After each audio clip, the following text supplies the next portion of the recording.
Hello friends, ഇന്നത്തെ എപ്പിസോഡിൽ നിത്യ ആ ആധാരം വലിച്ചു കീറിയതിനു ശേഷം നളിനിയോട് ചോദിച്ചു, അമ്മായിക്ക് എന്താ വേണ്ടത്? ഈ വിവാഹത്തിന് ഞാൻ സമ്മതിക്കണം, അത്രയല്ലേ ഉള്ളൂ. ശരി, ഞാൻ സമ്മതിച്ചു എന്ന് പറഞ്ഞ് ദേഷ്യത്തോടെ നിത്യ താൻ ഈ വിവാഹത്തിന് സമ്മതമാണ്, തനിക്ക് യാതൊരു വിരോധവുമില്ല എന്ന് അറിയിച്ചു. അത് കേട്ടതോടെ നളിനി തന്റെ പ്ലാൻ വർക്കൗട്ട് ആയതിന്റെ സന്തോഷത്തിൽ വിമലിനെ നോക്കി കൈ ഉയർത്തി കാട്ടുന്നു. ഈ സമയത്ത് മകളുടെ വാക്കുകൾ കേട്ട് സദാനന്ദൻ ആകെ തകർന്നിരുന്നു. ഉടനെ തന്നെ നിത്യ പറഞ്ഞു, എനിക്കറിയാം അച്ഛന് ഈ വീടുമായിട്ടുള്ള ആത്മബന്ധം എത്രത്തോളമാണെന്ന്. അത് ഇവർക്കാർക്കും മനസ്സിലാക്കാൻ കഴിയില്ല. അതുകൊണ്ട് തന്നെ എന്റെ അച്ഛന്റെ മനസ്സ് വേദനിക്കരുതെന്ന് മാത്രമേ എനിക്ക് ആഗ്രഹമുള്ളൂ. എന്റെ അച്ഛന്റെ മനസ്സ് വേദനിക്കാതിരിക്കാൻ എനിക്ക് എന്ത് ചെയ്യാൻ പറ്റിയാലും അത് ഞാൻ ചെയ്യുമെന്ന് പറഞ്ഞുകൊണ്ട് നിത്യ വിമലുമായിട്ടുള്ള വിവാഹത്തിന് തനിക്ക് സമ്മതമാണെന്ന് പറഞ്ഞങ്ങനെ നിന്നു. അമ്മായി ഇനി ചിരിക്കുകയൊന്നും വേണ്ട എന്ന് നിത്യ തന്റെ സംസാരം കേട്ട് നളിനി കളിയാക്കി ചിരിക്കുന്നത് പോലെ കണ്ട് ദേഷ്യത്തോടെ നിത്യ പറഞ്ഞു, അമ്മായിക്ക് ഇതൊക്കെ വെറും ചിരിയായിട്ട് തോന്നും, എന്നാൽ എന്റെ അച്ഛന്റെ മനസ്സ് വേദനിക്കുന്നത് എനിക്കറിയാമെന്ന് പറഞ്ഞ് ഇനി അമ്മായിയുടെ ഇഷ്ടം പോലെ ചെയ്യാമെന്ന് പറഞ്ഞുകൊണ്ട് നിത്യ അവിടെ നിന്ന് അകത്തേക്ക് ഓടിപ്പോകുന്നു. ഇത് കണ്ട നളിനി പുഞ്ചിരിച്ചുകൊണ്ട് സദാനന്ദനോട് പറഞ്ഞു, ആ അകത്തേക്ക് പോയവൾക്ക് ബുദ്ധിയുണ്ട്, അവൾക്ക് ജീവിക്കണമെന്ന ആഗ്രഹമുണ്ട്, ജീവിതത്തെക്കുറിച്ച് അവൾക്കൊരു ധാരണയും പ്രതീക്ഷയും ഉണ്ട് എന്ന്. അത് പറഞ്ഞുകൊണ്ട് നളിനിയും മകനും അവർ വിജയിച്ചതിന്റെ സന്തോഷത്തിൽ അങ്ങനെ നിൽക്കുമ്പോൾ നിത്യ അകത്തേക്ക് കയറി ചെന്ന് ഭഗവാന്റെ മുന്നിൽ തൊഴുത് പ്രാർത്ഥിച്ചു. ശ്രീരാമദേവന്റെ മുന്നിൽ നിന്നുകൊണ്ട് ഭഗവാനോട് കരഞ്ഞു പറഞ്ഞു, ഭഗവാനെ, എന്തിനാ നീ ഇനിയും എന്നെ ഇങ്ങനെ പരീക്ഷിക്കുന്നത്? എൻ്റെ അച്ഛൻ്റെ മനസ്സ് തകരുന്നത് എനിക്ക് കണ്ടു നിൽക്കാനാവില്ല.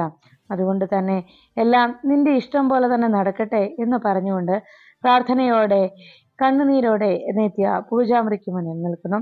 ഈ സമയത്ത് സുജാത വിവാഹത്തിന് വേണ്ടിയുള്ള കാര്യങ്ങളൊക്കെ രഘുനാഥുമായിട്ട് സംസാരിക്കുന്നു. ഉടനെ തന്നെ രഘുവേട്ടൻ വേഗം എത്രയും പെട്ടെന്ന് ലീവ് കിട്ടുന്നതിന് വേണ്ടിയുള്ള കാര്യങ്ങൾ ചെയ്തോളൂ. ഉടനെ തന്നെ ഞാൻ ജാതക പൊരുത്തം നോക്കാൻ പോവുകയാണ്. നാളെ തന്നെ തിരുമേനി ഇവിടേക്ക് എത്തും. പെട്ടെന്ന് ലീവൊക്കെ റെഡിയാക്കി വെച്ചോ. ഇനി നിത്യമോളെ ഇവിടേക്ക് കൊണ്ടുവന്നാൽ മാത്രമേ എനിക്ക് സമാധാനമാകൂ എന്ന് സുജാത രഘുനാഥനോട് വിളിച്ച് പറയുന്നു. അങ്ങനെ സുജാത നിത്യയെ വീട്ടിലേക്ക് കൊണ്ടുവരുന്നതിന്റെ സന്തോഷത്തിൽ ഫോൺ വെച്ച് കഴിയുമ്പോൾ വീട്ടിൽ തനിക്ക് ഇഷ്ടമല്ലാത്ത വിവാഹത്തിന് സമ്മതം പറഞ്ഞതിന്റെ സങ്കടത്തിലായിരുന്നു നിത്യ. പിന്നാമ്പുറത്തെ കിണറിനരികിലേക്ക് നിത്യ വന്നതും വലിയൊരു കാറ്റ് വീശണം. ആ കാറ്റിൽ അകത്ത് താൻ കുറച്ചു മുൻപ് വായിക്കാനായി എടുത്തു വെച്ച ഹരി എഴുതിയ ആ കവിത പതുക്കെ ആ കാറ്റിൽ പറന്ന് നിത്യയുടെ അരികിലേക്ക് എത്തി. നിത്യ വേഗം ആ കടലാസ് പിടിച്ചതും അതിലെഴുതിയ ആ വരികൾ നിത്യ കാണുന്നു.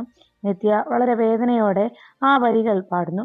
അതുപോലെ തന്നെ നിത്യ അത് വീട്ടിൽ നിന്ന് വായിക്കുമ്പോൾ ഹരി തന്റെ മനസ്സിൽ കുറിച്ചിട്ട ആ വരികൾ പാടത്തിരുന്നുകൊണ്ട് സങ്കടത്തോടെ ഹരിയും ആ ഈണമീട്ടി.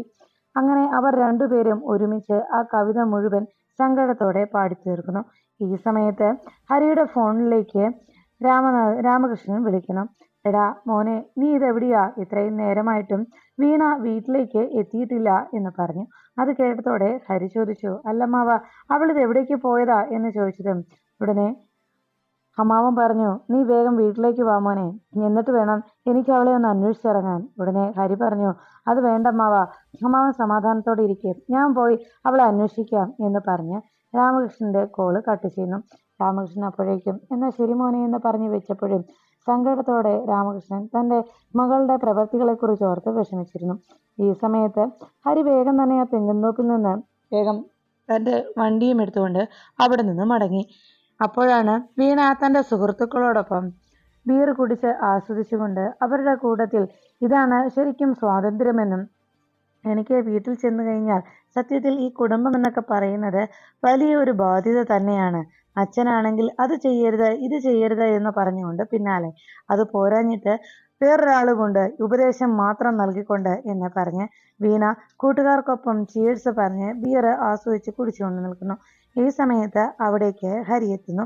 ഹരി വന്നിറങ്ങുമ്പോൾ മുന്നിൽ ബിയർ കുടിച്ചുകൊണ്ട് നിൽക്കുന്ന വീണയെ ഹരി കണ്ടു. ഹരിയെ കണ്ടതും വീണയുടെ മുഖഭാവമാകെ മാറുന്നു. അപ്പോഴേക്കും ഹരി അരികിലേക്ക് വന്ന് വീണയെ വിളിച്ചു. വീണെ, നീ വന്നേ, അവിടെ അമ്മാവൻ കുറെ നേരമായി നോക്കി വെക്കുന്നു. നീ വാ എന്ന് പറഞ്ഞതും ഉടനെ അരികിൽ നിന്ന വീണയുടെ സുഹൃത്തുക്കൾ ചോദിച്ചു, അല്ല ഇയാൾ ആരാണ്? അപ്പോഴേക്കും വീണ പറഞ്ഞു, കുറച്ചു മുൻപ് ഞാൻ നിങ്ങളോട് പറഞ്ഞില്ലേ, ഏത് നേരവും ഉപദേശവുമായി എന്നെ ഇറിറ്റേറ്റ് ചെയ്ത് പിന്നാലെ നടക്കുന്ന ആളെക്കുറിച്ച്. അത് ഇയാളാണ്, മിസ്റ്റർ ഹരിശങ്കർ എന്ന് പറഞ്ഞു. അങ്ങനെ കൂട്ടുകാർ മുഴുവൻ ഹരിയെ നോക്കി കളിയാക്കി ചിരിക്കുന്നു. ഉടനെ തന്നെ വീണ വീണ്ടും പറഞ്ഞു, അയ്യോ വെറും ഹരിയല്ല കേട്ടോ, ഇദ്ദേഹം മഹാകവിയാണ്, കവിതകളൊക്കെ രചിക്കാറുള്ള മഹാകവി എന്ന് പറഞ്ഞ് വീണ്ടും വീണ അവരുടെ മുന്നിൽ ഹരിയെ ഇൻസൾട്ട് ചെയ്തു. ഇത് കേട്ട ഉടനെ ഹരിയുടെ അരികിൽ നിന്നിരുന്ന വീണയുടെ ആൺസുഹൃത്തുക്കൾ പറഞ്ഞു, ആ അങ്ങനെയാണെങ്കിൽ കവി 2 വരി ഈ ഇപ്പോൾ തന്നെ ഇവിടെ വെച്ചൊന്ന് കേൾക്കട്ടെ, കവിത ഞങ്ങളൊന്ന് നോക്കട്ടെ നല്ലതാണോ എന്ന് പറഞ്ഞ് അവർ ഹരിയോട് കവിത ചൊല്ലാനായി ആവശ്യപ്പെട്ടു. ഉടനെ ഹരി വീണയോട് പറഞ്ഞു, അതെ വീണ മതി നിർത്ത്, നിന്നോട് വരാനാ പറഞ്ഞത് എന്ന് പറയുമ്പോൾ ഉടനെ തന്നെ ഒരു കൂട്ടുകാരൻ പറഞ്ഞു, അതെ അവന് കവിത ചൊല്ലണമെന്നുണ്ടെങ്കിൽ അല്പം ലഹരി അകത്ത് ചെല്ലണം, എടുത്തു കൊടുക്കടാ അവന് എന്ന് പറഞ്ഞതും ഒരു സുഹൃത്ത് വേഗം ഹരിക്ക് നേരെ ബിയർ നീട്ടി. ഹരി അത് കുടിക്കാൻ കൂട്ടാക്കാതെ എനിക്ക് വേണ്ട എന്ന് പറഞ്ഞ് മാറ്റി പിടിക്കുമ്പോഴേക്കും ഉടനെ അരികിൽ നിന്ന വീണയുടെ മറ്റൊരു സുഹൃത്ത് ആ ബിയർ പൊട്ടിച്ചതിന് ശേഷം അത് കുലുക്കി അതിൽ നിന്ന് ആ ബിയർ നേരെ ഹരിയുടെ ദേഹത്തേക്ക് ചീറ്റിക്കുന്നു. ഇത് കണ്ട ഉടനെ ഹരി വേഗം അയാളുടെ കർണത്തേക്ക് തല്ലുന്നു. അയാളുടെ കർണത്തടി കൊടുത്തു കഴിയുമ്പോഴേക്കും വീണ ഹരിയോട് ദേഷ്യപ്പെട്ടു, ഹരി നീ എൻ്റെ ഫ്രണ്ട്സിനെയാണ് ഇൻസൾട്ട് ചെയ്തത് എന്ന് പറഞ്ഞതും ഉടനെ ഹരി പറഞ്ഞു, ഇതേ പാടത്ത് നന്നായി കിളച്ച് ഉഴുതുമറിക്കുന്നതിൻ്റെ തഴമ്പുള്ള കൈയാണ് ഇത് വെച്ച് ഇതിന്റെ ഒരു ബലപരീക്ഷണം നടത്താൻ ഇവിടെ ആർക്കെങ്കിലും താല്പര്യമുണ്ടോ എന്ന് ഹരി അവരെ വെല്ലുവിളിക്കുന്നു. അത് കേട്ടതും അവരെല്ലാവരും ദേഷ്യത്തോടെ എടാ എന്ന് പറയുമ്പോഴേക്കും ഹരിയോടെ നേരെ വീണ ദേഷ്യപ്പെട്ടു, ഹരി നീ വീണ്ടും എൻ്റെ കൂട്ടുകാരെ ഇൻസൾട്ട് ചെയ്യുന്നുവെന്ന് പറഞ്ഞപ്പോൾ ഉടനെ ഹരി പറഞ്ഞു, മര്യാദയ്ക്ക് നിന്നില്ലെങ്കിൽ നീ എൻ്റെ കൈയുടെ ചൂടറിയും, മര്യാദയ്ക്ക് വണ്ടിയിൽ വന്ന് കയറി എന്ന് പറഞ്ഞ് വീണയെ പിടിച്ചു വലിച്ചുകൊണ്ട് ഹരി വണ്ടിക്കരികിലേക്ക് ചെന്നു. എന്നിട്ട് സുഹൃത്തുക്കളോട് പറഞ്ഞു, അതെ നീയൊക്കെ ഇങ്ങോട്ട് ഇറങ്ങി പുറപ്പെടുന്നത് ഒരു സ്ഥലത്തു നിന്നാണല്ലോ, അതാ നിന്റെയൊക്കെ വീട് തന്നെയല്ലേ, ആ വീട്ടിൽ എപ്പോഴെങ്കിലും തിരിച്ചു പോകണമെന്നൊരു ബോധമുണ്ടോ നിനക്കൊക്കെ? നീയൊക്കെ ഇറങ്ങി വന്നത് ഒരു കുടുംബത്തിൽ നിന്നുള്ള കാര്യം നീ ഒന്നും മറന്നു പോകരുതെന്ന് പറഞ്ഞ് ഹരി അവിടെ നിന്ന് വീണയുമായി മടങ്ങുന്നു. പിറ്റേന്ന് സുജാതയുടെ അരികിലേക്ക് സുജാത പറഞ്ഞ അനുസരിച്ച് ആ ജാതകങ്ങൾ നോക്കുവാനായി പൊരുത്തം നോക്കുന്നതിന് വേണ്ടി തിരുമേനി എത്തുന്നു. തിരുമേനിയെ കണ്ടതും സുജാത വളരെ സന്തോഷത്തോടെ അദ്ദേഹത്തെ സ്വീകരിച്ചു. അദ്ദേഹത്തിന്റെ കുടുംബകാര്യങ്ങളൊക്കെ ചോദിച്ചുകൊണ്ട് മക്കളുടെ വിശേഷങ്ങളൊക്കെ അന്വേഷിച്ച് സുജാത അങ്ങനെ ഇരിക്കുമ്പോഴേക്കും രഘുസാറ് വരാറായോ എന്ന് പൂജാരി അന്വേഷിച്ചു. രഘുവേട്ടൻ ഉടനെ തന്നെ വരുമെന്ന് പറഞ്ഞാണ് ഇരിക്കുന്നത്. ജീവന്റെ വിവാഹകാര്യം ആലോചന മുതൽ വിവാഹം വരെ നടത്താൻ മുൻപന്തിയിൽ രഘുവേട്ടൻ നിൽക്കണമെന്ന് വലിയ ആഗ്രഹമായിരുന്നു. എന്തായാലും ഈ പെൺകുട്ടിയെ ഞങ്ങൾക്കെല്ലാം ഇഷ്ടമായതുകൊണ്ട് ഇനി പൊരുത്തം കൂടി നോക്കി അത് കൈയോടെ നടത്തണമെന്നാണ് ഞങ്ങളുടെ തീരുമാനമെന്ന് സുജാത അറിയിച്ചു. അത് കേട്ട ഉടനെ തന്നെ വീണ്ടും ഫോൺ റിങ് ചെയ്യുന്നത് കേട്ട്, രഘുവേട്ടനാ ഞാൻ അല്പം കഴിയുമ്പോൾ വിളിക്കാമെന്ന് പറഞ്ഞിരുന്നു, ഞാൻ എന്തായാലും ഒന്ന് പോയി എടുക്കട്ടെ കേട്ടോ എന്ന് പറഞ്ഞ് ജാതകം ആ തിരുമേനിയുടെ കയ്യിലേക്ക് കൊടുത്തതിന് ശേഷം സുജാത ഫോൺ എടുക്കാനായി അവിടെ നിന്ന് പോകുന്നു. ഫോൺ എടുക്കാൻ റൂമിലേക്ക് പോയ സമയത്ത് തിരുമേനി വേഗം തന്റെ കയ്യിൽ കിട്ടിയ ഗ്രഹനിലകൾ രണ്ടും പരിശോധിച്ചു. അത് രണ്ടും നോക്കിയ ആ നിമിഷത്തിൽ തന്നെ അദ്ദേഹത്തിന് കാര്യങ്ങൾ ബോധ്യമായി. ഇത് ഒരു രീതിയിലും പൊരുത്തമില്ലാത്ത ജാതകങ്ങളാണല്ലോ ദൈവമേ, ഇത് അവർ വളരെ പ്രതീക്ഷിച്ചു നിൽക്കുകയാണല്ലോ, ഞാനിനി എങ്ങനെ പറയും ഈ ജാതകങ്ങൾ തമ്മിൽ ചേരില്ല എന്ന ആശങ്കയിൽ അദ്ദേഹം അങ്ങനെ ഇരിക്കുമ്പോഴാണ് അവിടേക്ക് ജീവൻ ഇറങ്ങി വരുന്നത്. ജീവൻ ഇറങ്ങി വരുമ്പോഴേക്കും അദ്ദേഹം ആശങ്കപ്പെട്ടിരുന്നു. ഉടനെ തന്നെ ജീവൻ അരികിലേക്ക് എത്തിയിട്ട് തിരുമേനിയോട് പറഞ്ഞു, തിരുമേനി ഒന്ന് പുറത്തേക്ക് ഇറങ്ങി വരൂ. അപ്പോഴേക്കും തിരുമേനി ചോദിച്ചു, എന്താ മോനെ? ഉടനെ ജീവൻ പറഞ്ഞു, അതെ അമ്മ ആ കോള് നിർത്തണമെങ്കിൽ ഇത്തിരി സമയമെടുക്കും, അതുകൊണ്ട് പൂജ തിരുമേനി ഒന്ന് പുറത്തേക്ക് ഇറങ്ങി വന്നേ, എനിക്കൊരു കാര്യം പറയാനുണ്ട്. അത് കേട്ട ഉടനെ തിരുമേനി വേഗം ജീവന്റെ കൂടെ പുറത്തേക്ക് ഇറങ്ങണം. പുറത്തേക്ക് വന്നത് ജീവൻ വേഗം തന്നെ ആ തിരുമേനിയുടെ നേരെ ഒരു അല്പം 500-ന്റെ നോട്ട് കെട്ടുകൾ നീട്ടി. ഇത് കണ്ട ഉടനെ പൂജാരി ചോദിച്ചു, അതെ ഈ വിവാഹം നടക്കേണ്ടതാണെങ്കിൽ തീർച്ചയായിട്ടും ഞാൻ നടക്കണമെന്ന് പറയും, അല്ലാതെ ഈ പണം തന്ന് എന്നെ കൊണ്ട് എന്തെങ്കിലും കളവ് പറയിക്കാനാണെങ്കിൽ അതൊരു കാര്യത്തിലും നടക്കില്ല എന്ന് പറഞ്ഞപ്പോ ഉടനെ പൂജാരിയെ ഭീഷണിപ്പെടുത്തുന്ന പോലെ, തിരുമേനിയെ ഭീഷണിപ്പെടുത്തുന്ന പോലെ ജീവൻ പറഞ്ഞു, നടക്കണം, ഇല്ലെങ്കിൽ മറ്റുള്ളവരുടെ ഗ്രഹനില നോക്കി അവരുടെ സമയം ആയുസിന്റെ നീളമൊക്കെ പറയുന്ന തിരുമേനിയുടെ ആയുസ് എത്രത്തോളം വേണമെന്ന് ഞാൻ അങ്ങ് നിശ്ചയിക്കും, ഞാൻ നിങ്ങളെ അങ്ങ് ഇല്ലാതാക്കും എന്ന് തിരുമേനിയെ ഭീഷണിപ്പെടുത്തുന്നു. ഈ വിവാഹത്തിന്റെ ഗ്രഹനില നോക്കിയിട്ട് വിവാഹം നടക്കില്ല എന്ന് നിങ്ങൾ പറയണം എന്ന് തിരുമേനിയോട് ജീവൻ അറിയിച്ചു. അത് കേട്ടതോടെ തിരുമേനി മനസ്സിൽ ചിന്തിച്ചു, അത് തന്നെയാണല്ലോ വാസ്തവത്തിൽ സംഭവിച്ചിരിക്കുന്നതും. ഒരു കാരണവശാലും ഈ വിവാഹം ഒരിക്കലും പൊരുത്തമുള്ളതല്ല. അതുകൊണ്ട് തന്നെ പൊരുത്തം ഇല്ലാത്ത ഈ ജാതകത്തെക്കുറിച്ച് പറയാനും ഞാൻ അതല്ല വിഷമിച്ചിരുന്നത്. അപ്പോ അതിനുവേണ്ടി സത്യം പറയാനാണ് പണം തരുന്നതെങ്കിൽ ലക്ഷ്മി ദേവിയെ തട്ടിമാറ്റുന്നത് ശരിയല്ല എന്ന് പൂജാരി മനസ്സിൽ ചിന്തിച്ചു. ഉടനെ തന്നെ പൂജാരി ആ പണം കയ്യിൽ വാങ്ങിച്ചിട്ട് പറഞ്ഞു, തീർച്ചയായിട്ടും ഈ വിവാഹം നടക്കില്ല. അത് കേട്ട ജീവൻ സന്തോഷത്തോടെ പുഞ്ചിരിച്ചു. ഈ സമയത്ത് സുജാത ഫോണിൽ സംസാരിച്ചതിന് ശേഷം നേരെ ഹാളിലേക്ക് എത്തുമ്പോൾ ജ്യോതിയും അവിടേക്ക് എത്തി. സുജാത ആകെ അതിശയത്തിൽ നോക്കുന്നത് കണ്ട് ജ്യോതി ചോദിച്ചു, എന്താ അമ്മേ, എന്ത് പറ്റി? അപ്പോഴേക്കും പൂജാരിയും ജീവനും കൂടി അകത്തേക്ക് എത്തി. ഉടനെ തന്നെ സുജാതയോട് ജീവൻ പറഞ്ഞു, അമ്മ അകത്തേക്ക് പോയപ്പോൾ ഇദ്ദേഹം ഇവിടെ തനിച്ചിരുന്ന് ബോറടിച്ചു, അതുകൊണ്ട് ഞാൻ ഇദ്ദേഹത്തെ പുറത്തേക്ക് കൂട്ടിക്കൊണ്ടു പോയതാ എന്ന് ജീവൻ പറഞ്ഞു. അതെന്തായാലും നന്നായി എന്ന് സുജാത വളരെ സന്തോഷത്തോടെ മോനെ അഭിനന്ദിച്ചു. അതിനുശേഷം എന്നാൽ ഗ്രഹനില നോക്കാമെന്ന് സുജാത അറിയിച്ചു. അദ്ദേഹം വേഗം തന്നെ ആ ജാതകങ്ങൾ തമ്മിൽ ചേരുമോ എന്നറിയുവാനായി കവടി നിരത്തി നോക്കുന്നു. അതിനെ നോക്കിയതിനു ശേഷം അദ്ദേഹം ആകെ വിഷമത്തോടെ സുജാതയെ നോക്കി. സുജാത അപ്പോഴേക്കും വലിയ ആഗ്രഹത്തോടെയും പ്രതീക്ഷയോടെയും അദ്ദേഹം പറയുന്നത് കേൾക്കാനായി കാത്തിരുന്നതും. ഉടനെ തന്നെ അദ്ദേഹം പറഞ്ഞു, അതെ, ഈ ജാതകങ്ങൾ തമ്മിൽ ഒട്ടും പൊരുത്തമില്ല. ഈ ആലോചന നോക്കണ്ട, ഇവിടെ തന്നെ ഉപേക്ഷിക്ക്.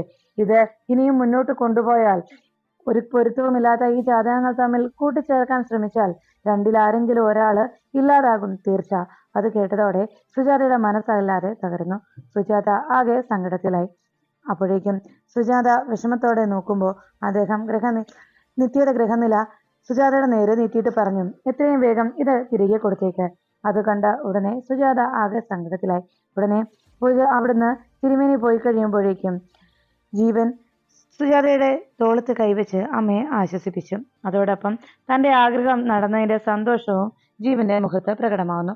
അപ്പോഴാണ് സദാനന്ദന്റെ വീട്ടിലെത്തിയ നളിനി സദാനന്ദനോട് എത്രയും വേഗം നിത്യയുടെ ജാതകങ്ങൾ വാങ്ങിച്ചു കൊണ്ടുവരാനായി പറയുന്നു. ഇനി ആ ജാതകങ്ങൾ അവരുടെ കയ്യിൽ ഇരിക്കുന്നതുകൊണ്ട് പ്രയോജനമില്ലല്ലോ എന്ന് നളിനി ചോദിച്ചു. സദാനന്ദൻ അത് പിന്നെ നളിനി എന്ന് വിളിച്ചതും ഉടനെ തന്നെ സദാനന്ദനോട് നളിനി പറഞ്ഞു, അങ്ങനെയാണെങ്കിൽ ഏട്ടൻ പോണ്ട, ഞാൻ പോയി മേടിച്ചോളാം എന്ന് പറഞ്ഞതും സദാനന്ദൻ പറഞ്ഞു, വേണ്ട, ഞാൻ തന്നെ പോയി മേടിച്ചോളാം. അങ്ങനെ സദാനന്ദൻ പോയി മേടിക്കാമെന്ന് തീരുമാനിക്കുമ്പോൾ നിത്യ റൂമിൽ ആകെ വിഷമിച്ച് ബെഡിൽ കിടക്കുന്ന നേരത്ത് നിത്യയുടെ അരികിലേക്ക് വിമലെത്തുന്നു. ആരോ അരികിൽ വന്ന് നിൽക്കുന്നെന്ന് മനസ്സിലായതോടെ നിത്യ പിന്തിരിഞ്ഞു നോക്കിയതും വിമല തന്റെ അരികിലേക്ക് വരുന്നത് കണ്ട് നിത്യ വേഗം ബെഡിൽ നിന്ന് ചാടി എഴുന്നേറ്റു. നിങ്ങൾ എന്താ ഇവിടെ എന്ന് ചോദിച്ചതും വിമൽ പറഞ്ഞു, നമ്മൾ വിവാഹം കഴിക്കാൻ പോവല്ലേ നിത്യയെ, അപ്പൊ പിന്നെ നമുക്ക് പലതും ആലോചിക്കാനില്ലേ? വിവാഹം കഴിക്കാൻ പോകുന്നവർ അവർ പരസ്പരം പലതും ആലോചിക്കും, അവരുടെ ഭാവി കാര്യങ്ങൾ. അതാ ഞാനിപ്പോ ഇവിടേക്ക് വന്നത് എന്ന് പറഞ്ഞു.